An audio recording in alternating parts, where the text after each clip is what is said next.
In exploring the theme of the web of life, I have thus far discussed two principal topics.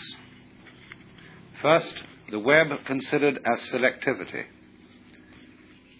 Experience considered as what we pay attention to on the one hand and what we ignore on the other. And I showed how the way in which we pay attention to the world creates, isolates, I'm using that as a noun,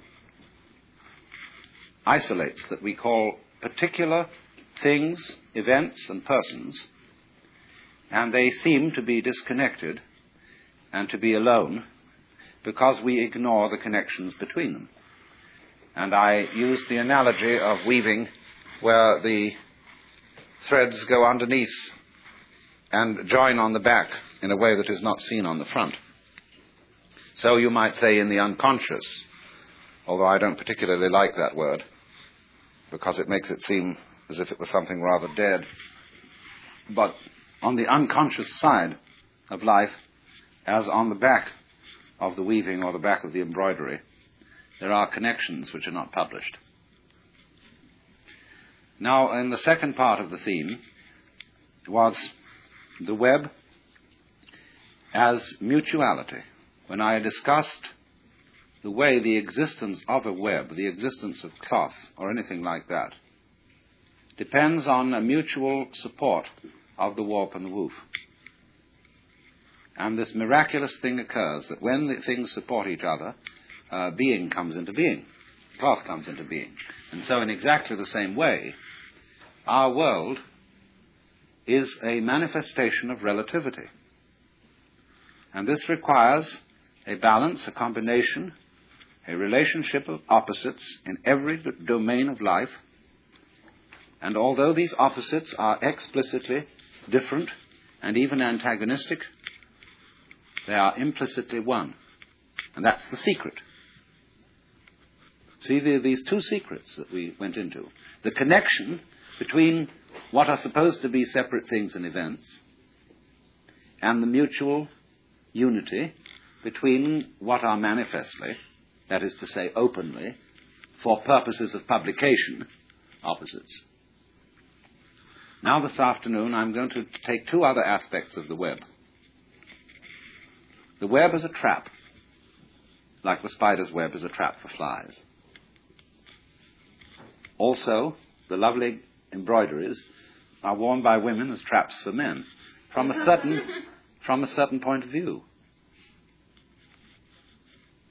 And I want to consider the web as something playful. You see, there are so many ways of looking at it. And you will find that all these ways are right, but what we need is the fullness of the view. There are people, for example, who can see the web as a trap and get stuck with that. There are people to whom existence is simply hateful. They see it as nothing but a ghastly mistake. The Lord really erred when he created this world, because he arranged it in such a way that everything lives by eating something else. And what I'm doing is I'm describing a certain point of view, you see. I'm not exactly philosophizing. I'm describing a point of view. You can look at life in such a way that the whole thing is this ghastly mistake. For example, there is no such thing as genuine kindness or love. Everybody is really pretending that they're loving other people in order to get some advantage from them. And indeed, there is a point of view which occurs in certain forms of paranoia, where people don't seem to be real. They are mechanisms. And you can think that out quite intensely with a good deal of intelligence. After all, if you start from a good old Darwinian or Freudian basis and see that man is a material machine and that the consciousness of man is simply a very involved and complicated form of chemistry, and that's what it is, you see, well, then this awful mechanical things, these Frankensteins that everybody is, they come around and they say, well, I'm alive. I'm a human being. I have a heart. I love, I hate, I have problems, I feel. And you feel like saying, come off it. You're just a monster. And you put on the civilized act because really you're just a set of teeth on the end of a tube. And you've got a ganglion behind those teeth, which you call your brain or your alleged mind. And this thing is really basically there for two purposes. One, to be cunning enough to get something to eat, to put down the tube, and the other, you know what, Mr. Freud's libido. And everything else, you see, can be construed as an elaborate, subtle way of pretending that that's not really what you want to do. But you do, but you put on a great show. Now, some people, according to this view, get mixed up. They so repress that what they really want to do is to eat and to screw, that they get involved in higher things that are the masks for these activities, and think that that's the real purpose of life. And then they become what's called neurotic. And because they get involved in being pure camouflage. So that's what's called escaping from the facts, not looking at life, not looking at reality correctly. Now, this is a very strange thing, you see, that it is partly true that the universe, so far as its biological aspect is concerned, is this weird system that lives by everybody eating everybody else. Only what we do to maintain what is called order and civilization is that various species make agreements, as it were, that they won't eat each other. They'll cooperate and so be an enormous gang which can beat down the others. So the human being is the most successful so far of this gangster arrangement. We are the most predatory monsters on Earth. And we have cooperated to assault the fish and the vegetables and the chickens and the cows and everything, you see. Only we do it by not letting our left hand know what our right hand doeth. In other words, ladies and gentlemen, unless gentlemen happen to be prone to going hunting as a sport, they don't see their food killed. They don't see the slaughterhouse. And so what you get in the butcher, in the market, a steak, you know, is a thing in its own right. It has nothing to do with a cow.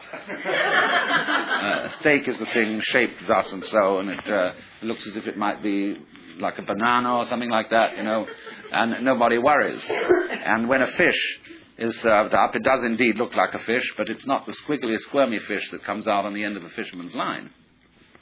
You know, when you really fish, you realize that the fish doesn't like it very much.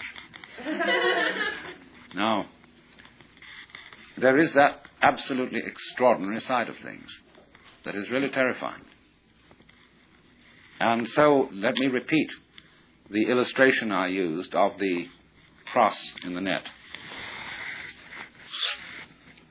where one side of it is scissors that cut and eat, teeth that chew and get this thing in, and the opening side of it is like James Joyce's in Ulysses, the girl who says yes, and I said yes, yes, yes. She wants to be absolutely ravaged by her man, you see. So it's open, open, open. But now comes if we take the dark view of things, the horrible view. Excuse me if I go into some rather grisly details, but have you ever heard of a vagina dentata? That is the idea that in the sexual organ of the woman there are teeth. And a lot of men have this fantasy, and so are rendered impotent. They don't make love, because they feel that the price of this blessed experience, this creative experience, this loving experience, is you're going to get trapped. You're going to get emasculated. You're going to lose your precious member. And this is a very ancient fantasy. It appears throughout all known history.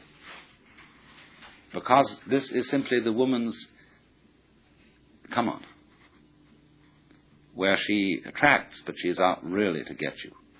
She is basically a spider mother, you see, who is selfish and doesn't really love you.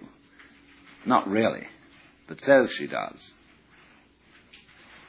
And, of course, there are, on the other side, all the tricks of the men, which go without mention.